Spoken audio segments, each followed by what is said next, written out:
72 साल के संसदीय इतिहास में ऐसा कभी नहीं हुआ जब इस देश के राज्यसभा के सभापति यानी के इस देश के उपराष्ट्रपति के खिलाफ प्रस्ताव लाया गया, जिसे महाभियोग भी कहा जाता है।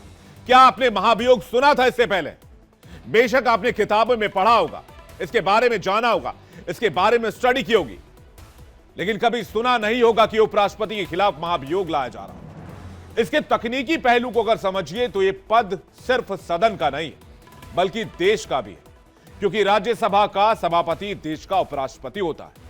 ऐसे में सभापति के खिलाफ अविश्वास प्रस्ताव के पास होने की दशा में उपराष्ट्रपति का पद भी छोड़ना होता है, जबकि यह देश का दूसरा सर्वोच्च संवैधानिक पद है। यही कारण है कि विपक्ष का यह कदम बहुत चौंकाने वाला और इतिहास में पहली बार बताया जा रहा है। दरअसल विपक्ष ने राज्यसभा के सभापति जगदीप धनखड़ के खिलाफ अविश्वास प्रस्ताव का नोटिस दे दिया। वैसे राज्यसभा सभापति के खिलाफ अविश्वास प्रस्ताव लाए जाने की बात मानसून सत्र में ही मिल रही थी, पर इस बात को लेकर बहुत ज्यादा गंभीरता नहीं दिखाई गई थी। हालांकि शीतकालीन सत्र आते आते विपक्ष इस मुद्दे पर गंभीर होता लग रहा है। असलियत और इरादा जो भी हो, पर विपक्ष तय कर चुका है कि वो सभापति जगदीप धनखड़ के खिलाफ अविश्वास प्रस्ताव ला रहा है, जिस पर 60 सांसदों ने दस्तखत कर दिए हैं। वैसे विपक्ष के इस कवायद पर वो खुद एक राय नहीं है, यानी इंडिया गठबंधन में दरार है, इस बात पर जिसकी आज चर्चा हो रही है।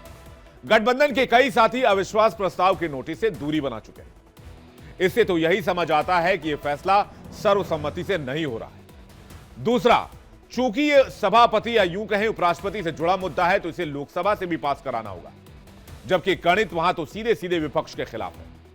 आपको राज्यसभा का गणित भी बताएंगे और लोकसभा का गणित भी बताएंगे, लेकिन विपक्ष क्या इस बात को समझ रहा है? बेशक समझ रहा है। विपक्ष जानता है कि राज्यसभा में गुंजाइश अगर बनती भी है, मान लीजिए, लेकिन लोकसभा में चांस नहीं है, तो फिर विपक्ष इस प्रस्ताव को लाकर सभापति पर क्या दबाव बनाना चाहता है? क्योंकि विपक्ष सभापति की निष्पक्षता को लेकर लगातार सवाल उठा रहा है।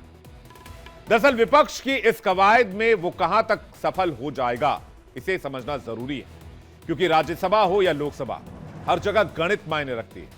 नंबर गेम है, पावर नंबर्स में छिपे हैं। किसी भी प्रस्ताव का पास होना असल में सदन की संख्या पर तय होता है।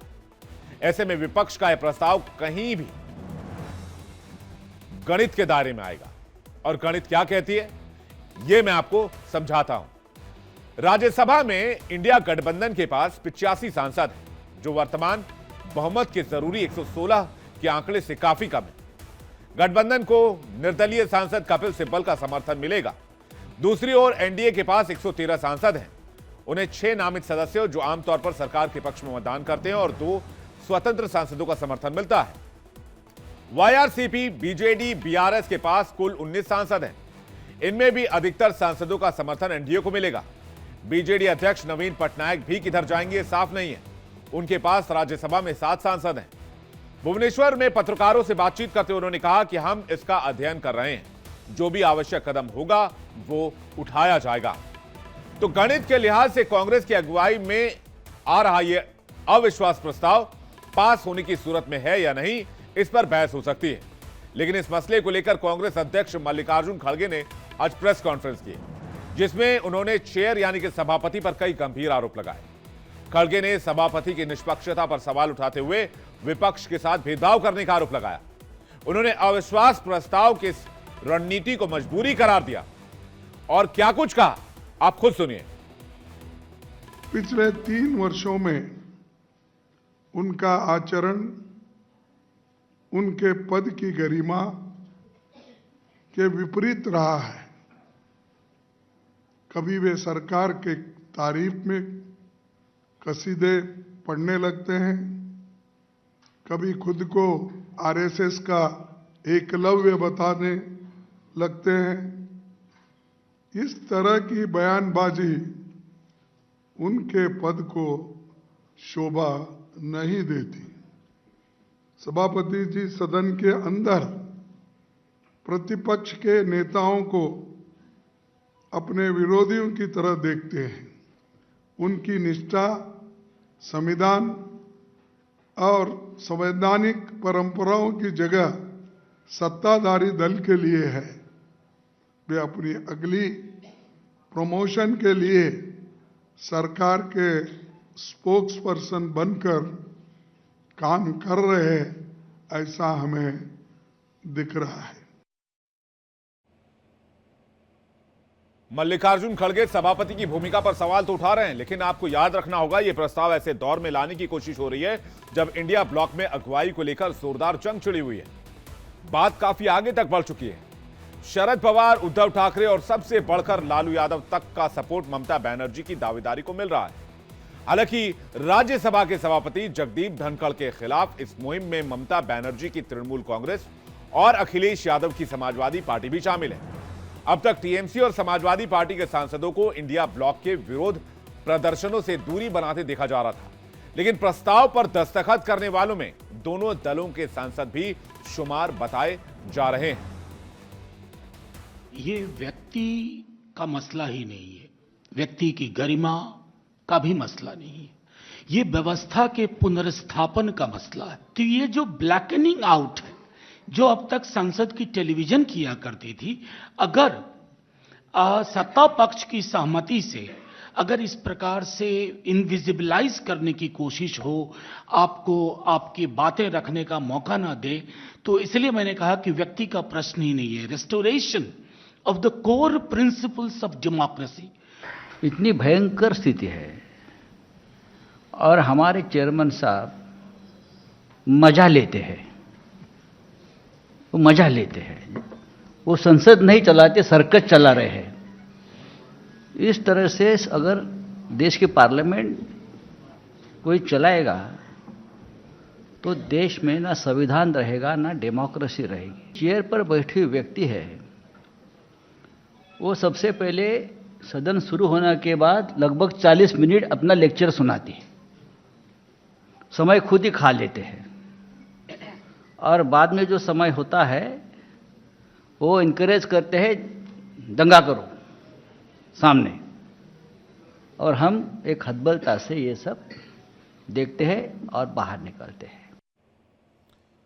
यानी विपक्ष की अपनी दलील है, लेकिन इसके एक पक्ष को अगर आप और देखेंगे तो इसका एक पक्ष यह भी हो सकता है कि कांग्रेस किसी एक मुद्दे पर पूरा विपक्ष अपने साथ लाने की कोशिश कर रही है, जबकि ममता बनर्जी के नाम पर पिछले कुछ दिनों से विपक्ष बटा हुआ नजर आ रहा था।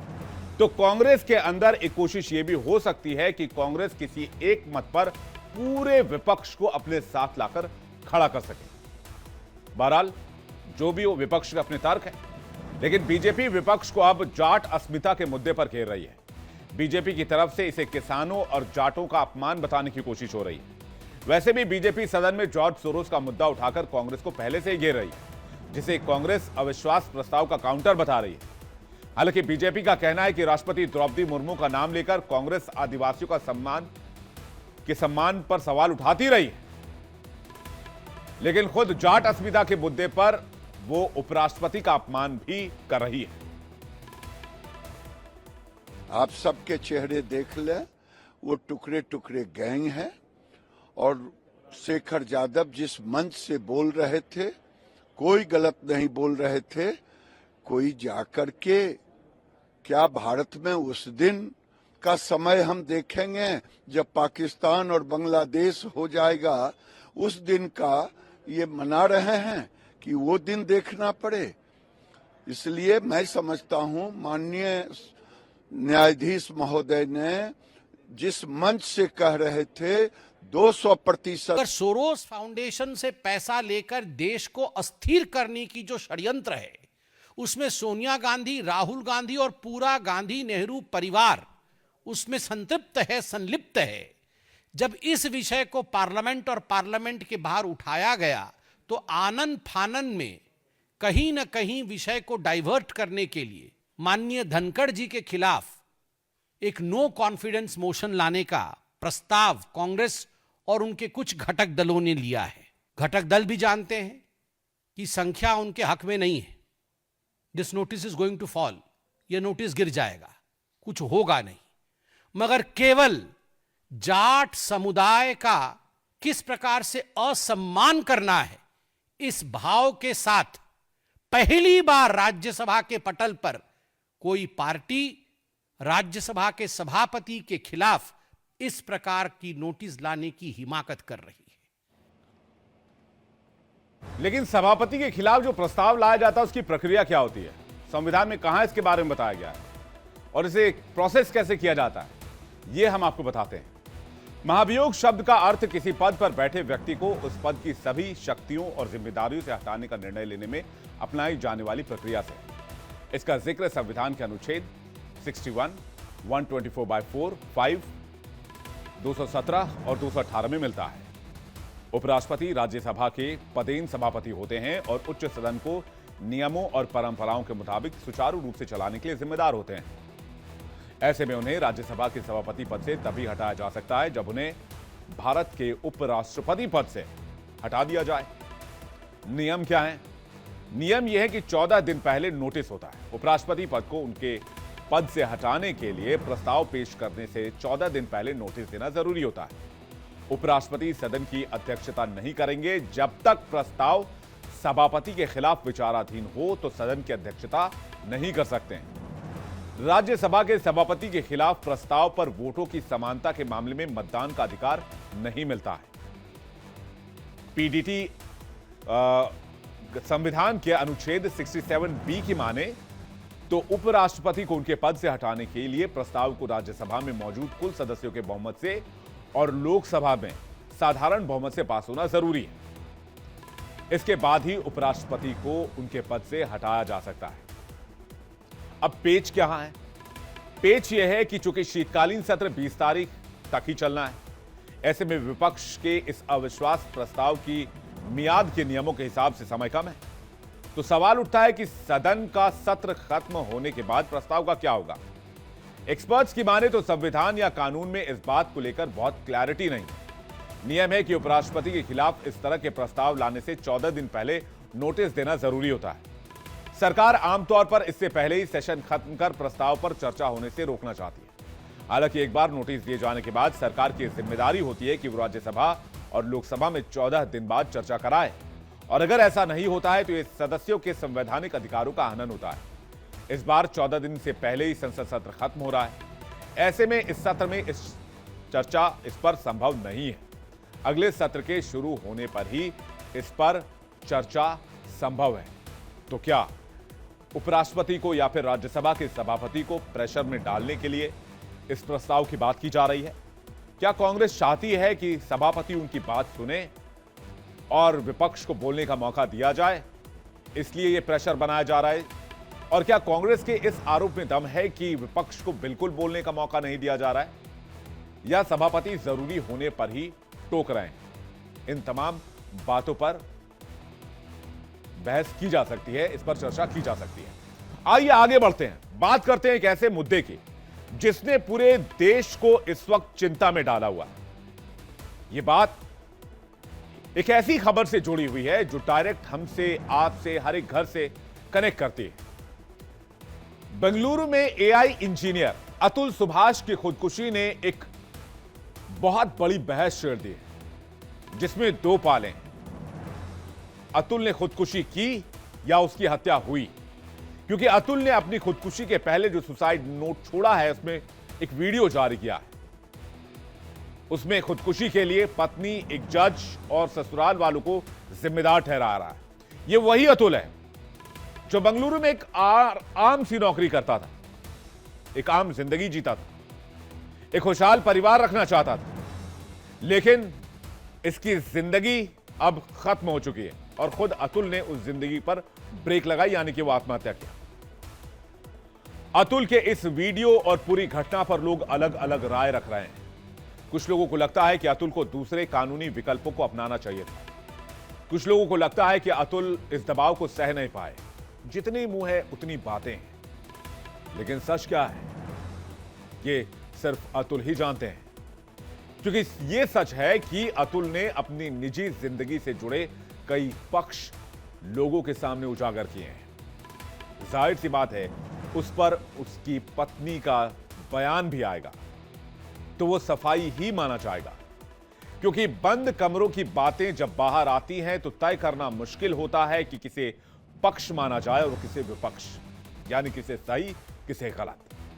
हालांकि अतुल की पत्नी समेत 4 लोगों के खिलाफ केस दर्ज किया गया है, लेकिन क्या इस देश में मर्दों के खिलाफ कानून की किसी धारा का दुरुपयोग होता है? इस सवाल से भी इनकार नहीं किया जा सकता है। समाज के बदलते बुनियादी ढांचों को अगर देखें तो टॉक्सिक रिश्तों के खौफनाक अंत की कहानी दिखती है। पति पत्नी के बीच आपसी समझ और सुलझी सोच के साथ जीवन साथ साथ जीने या फिर अलग होने की बात आज की सोसाइटी में बहुत आम है, क्योंकि अतुल की मौत और उससे जुड़े केस के तथ्य इस बात का इशारा करते हैं कि कहीं ना कहीं गुजारा भत्ते को लेकर विवाद बढ़ा, जो अतुल के लिए असहनीय हो गया। मानसिक प्रताड़ित होने लगा। मसला अलगाव के फैसले के बावजूद आपसी समझदारी या बातचीत से सुलझाया जा सकता था। वो फिर से अदालत की चौखट पर जब रेंगने लगा तो अतुल को बर्दाश्त नहीं हुआ। वैसे भी इन मामलों की जांच का अंत किसी ठोस नतीजे पर पहुंचने का कोई मतलब नहीं होता है, क्योंकि ये घटनाएं समाज में अपना बहुत असर नहीं छोड़ पाती। ऐसा कहने की वजह भी बहुत खास है, जो हम आपको बताएंगे, क्योंकि आज सुप्रीम कोर्ट ने भी कुछ ऐसा कहा है जिसे तलाक के मामलों में खासकर महिलाओं को सोचना होगा कि कोर्ट का इशारा किस तरफ है। लेकिन उससे पहले सुनिए और देखिए और समझिए अतुल के उस आखिरी मैसेज को, जिसमें अतुल अपना दर्द बयां कर रहा है। मेरा नाम अतुल सुभाष है। मैं तकरीबन 34 साल का हूँ, बैंगलोर में रहता हूँ। आज मैं सुसाइड कमिट करने जा रहा हूँ। तो मेरा मानना है कि मुझे खुद को ही खत्म कर लेना बेस्ट है मेरे लिए, क्योंकि जो मैं पैसे कमा रहा हूँ उसी से मैं अपने दुश्मन को बलवान बना रहा हूँ। वही पैसे मुझे ही बर्बाद करने के लिए यूज हो रहे हैं, और ये साइकिल बढ़ता ही रहेगा, है ना। मेरे ही टैक्सेस के पैसे से ये कोर्ट, ये पुलिस सिस्टम मुझे और मेरी फैमिली को और बाकी लोगों को भी हैरास करेगा, जो अच्छे लोग। तो जो सप्लाई है वैल्यू का, उसी को खत्म कर देना चाहिए। मेरे मरे हुए शरीर के आसपास मेरी पत्नी और उसका परिवार की तरफ से कोई नहीं आना चाहिए। मेरा अस्थि विसर्जन तब तक नहीं होना चाहिए जब तक मेरे हरासर्स को पनिशमेंट नहीं मिलता है, तो मेरा अस्थि विसर्जन ना हो। अगर इतने सारी चीजें, एविडेंस और सब कुछ होने के बाद भी अगर कोर्ट, ये जज और मेरे बाकी के हरासर्स को पनिशमेंट नहीं देती है और बरी कर देती है, तो मेरा जो अस्थि है वहीं कोर्ट के बाहर किसी गटर में बहा देना चाहिए, ताकि मैं ये जान जाऊं हमेशा हमेशा के लिए, मैं ये अपना लेसन सीखता रहूं कि इस देश में क्या वैल्यू है एक लाइफ की। अब आपको इस मामले का दूसरा पहलू भी बताते हैं। असल में अतुल की पत्नी ने जौनपुर कोतवाली में 24 अप्रैल 2022 को एक एफआईआर दर्ज कराई थी। इसमें अतुल के साथ साथ उनकी मां अंजू देवी, पिता पवन मोदी और उनके छोटे भाई विकास मोदी को भी आरोपी बनाया गया। एफआईआर में कहा गया है कि 26 अप्रैल 2019 को अतुल और निकिता सिंघानिया की शादी वाराणसी के हिंदुस्तान इंटरनेशनल होटल में हुई थी। शादी के बाद से अतुल सुभाष और उनका परिवार दहेज में 10 लाख रुपए की मांग करने लगा। पति शराब पीकर मारपीट करता था और प्राकृतिक यौन उत्पीड़न किया गया। नौकरी पेशा निकिता की सैलरी को पति अतुल सुभाष अपने अकाउंट में ट्रांसफर करवाते थे। 16 अगस्त 2019 को सास और ससुर ने निकिता के मायके जौनपुर में जाकर 10 लाख रुपए मांगे। इस कारण अगले ही दिन 17 अगस्त 2019 को निकिता के पिता की मौत हो गई। लोगों के समझाने पर पति अतुल सुभाष पत्नी निकिता को लेकर बेंगलुरु आ गया। साथ में उनकी मां भी थी। 17 मई 2021 को अतुल ने निकिता और उनकी मां के साथ मारपीट की और फ्लैट से बाहर निकाल दिया। पुलिस से शिकायत की गई। पुलिस ने निकिता को कपड़े और डॉक्यूमेंट दिलवाए, जिसके बाद वो अपनी मां और बेटे को लेकर मायके चली गई। अतुल सुभाष के घर वालों को इस आत्महत्या के मामले ने हिलाकर रख दिया है। सोशल मीडिया पर यह मामला गरमाया हुआ है। लोग अतुल के लिए इंसाफ की मांग कर रहे हैं। कई लोग तो इसे सीधा सीधा मर्डर करार दे रहे हैं। वहीं उनकी मां का भी एक वीडियो सामने आया है। इसमें वो बेटे की मौत पर बिलख बिलख कर रोती दिखाई दे रही हैं। वो इंसाफ की मांग कर रही हैं। वो कहती हैं कि जब मैं बेटे को जानती हूं, वो इतनी जल्दी हार मानने वालों में से नहीं था। आइए आपको सुनाते हैं अतुल के मां, भाई और उनके चाचा क्या कह रहे हैं। इंसाफ दिला दो, मेरे बच्चे को इंसाफ दिला दो, मेरे बच्चे को इंसाफ दिला दो, मेरे बच्चे को इंसाफ दिला दो, मेरा बच्चा बहुत टॉर्चर हुआ है। मेरा बच्चा को कि किस लेवल का हरासमेंट इंडिया में चलता है। कोई भी ऐसे कोई कानून या कोई भी ऐसा एक लॉ जो इंडिया में है, अगर आप लोग को पता हो तो हमें बताया जाए कि जिसमें मेन को कोई सुरक्षा मिलती है। मेन के ऊपर मतलब फॉल्स केसेस डाल के जितने तरह के सेक्शंस यूज़ किए जा सकते हैं यूज़ करके एक सेक्शंस को अगर खारिज कर दिया जाता है कोर्ट के द्वारा, उस सेक्शंस को बाद में फिर से रीअप्लाई करके फिर से वही ट्रायल चलते हैं, वही सारी चीज़ें चलती है। तो ये कानून का गंदा मजाक नहीं है क्या? मैं ये पूछना चाहता हूँ। उनको प्रोत्साहित किया जा रहा था, वो कोर्ट की तरफ से वो ज़्यादा ही वो हो चुके थे, वो लॉ पे कानून पे चलना चाहते थे, उनके साथ कानून साथ नहीं दी, कानून के साथ गलत इस्तेमाल उनको करिए। उम्मीद हमको ये है कि न्याय चाहिए उसको, और कुछ नहीं चाहिए, हम लोग को न्याय चाहिए और ऐसा कभी और किसी के साथ नहीं हो। और उनका तो रोल ये था कि वो जो जज साहिब है, जिस वक्त इनकी हमारी बहू बोली तुम सोसाइटी को लाख रुपए की जब बच्चे की परवरिश से 40,000 दे रहा था, 80 किया, फिर लाख रुपया नहीं तो बोला हमें उतना चाहिए, बोला नहीं दे तुम सोसाइटी क्यों नहीं कर रहे? तो उन्होंने बहू ने बोली सोसाइटी, उसके बाद वो जज साहब ने वो खूब हंसी लगाई। सवाल ये कि अतुल ने अगर अपने ससुराल वालों के रवैये पर सवाल उठाए तो कहीं ना कहीं उसके पीछे की वजह भी है। अब आपको 3 तस्वीरें दिखाते हैं जिसमें मीडिया जब जौनपुर में अतुल के ससुराल वाले के घर पहुंचा तो पत्नी निकिता के परिवार वालों का रवैया समझा जा सकता है।